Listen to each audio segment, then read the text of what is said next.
Fort Worth, Texas, October 2001.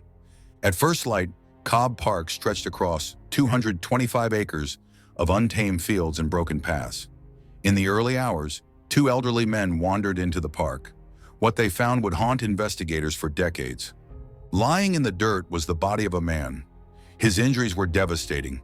His left leg nearly severed, his body broken in ways that spoke not of a beating or a stabbing, but of something far more unusual. Detectives quickly realized this was not a typical homicide. The wounds were consistent with a high-speed vehicle collision.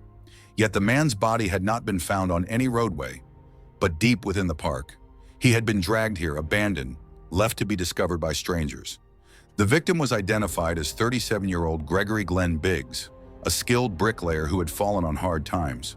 Homeless but determined to rebuild his life, Biggs had recently been working as a school bus driver while battling schizophrenia and bipolar disorder, conditions kept in check with medication. Despite his struggles, Greg was fighting to find stability.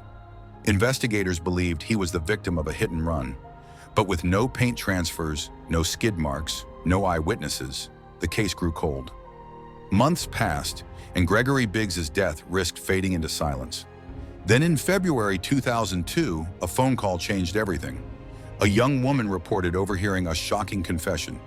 A woman named Chante Mallard had bragged about hitting a man with her car, driving home with him still lodged in her windshield, and leaving him in her garage to die.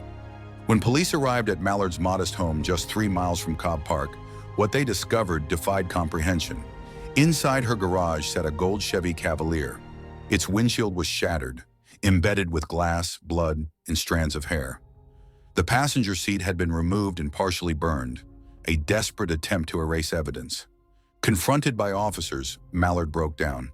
She admitted striking Biggs with her car after leaving a nightclub. She claimed she had been drugged, that she panicked, that she was too weak to move him. Instead of calling for help, she drove home. Biggs, still alive, moaning in pain, remained trapped halfway through her windshield as she parked the car, closed the garage door, and left him to die. Evidence would later show that Biggs survived for nearly 2 agonizing hours inside that garage. His bloody fingerprint on the inside door handle proved he was conscious, trying desperately to free himself. He aspirated blood, showing he was still breathing. During those 2 hours, Mallard never called for help. Instead, she called friends. 2 men, Cleet Jackson and Tyrone Cleveland, later admitted to removing Biggs' body and dumping him in Cobb Park. For their cooperation, they received reduced sentences. Mallard's actions transformed what began as a tragic accident into what prosecutors called the murder of neglect. She was charged with felony murder, not for the collision itself, but for failing to render aid and choosing concealment over compassion. At trial, prosecutors painted a devastating picture. Mallard drove past fire stations, payphones, even a hospital, places where Greg Biggs' life might have been saved. Instead, she protected herself, leaving him to bleed to death alone. The jury took less than an hour, guilty of felony murder. Mallard was sentenced to 50 years in prison, plus 10 years for tampering with evidence, to be served concurrently. She will be eligible for parole in 2027. Greg Biggs' story is not one of a faceless victim. He was a father, a hard-working man who stumbled but kept fighting for his dignity. His son, Brandon, would later name his own child Gregory, so that the grandfather he never met would never be forgotten. In the end, the murder weapon was not a knife nor a gun. It was silence. The silence of a closed garage door. The silence of a phone that never dialed 911. And in that silence, Gregory Biggs died. That concludes today's case. Every story leaves behind more than evidence.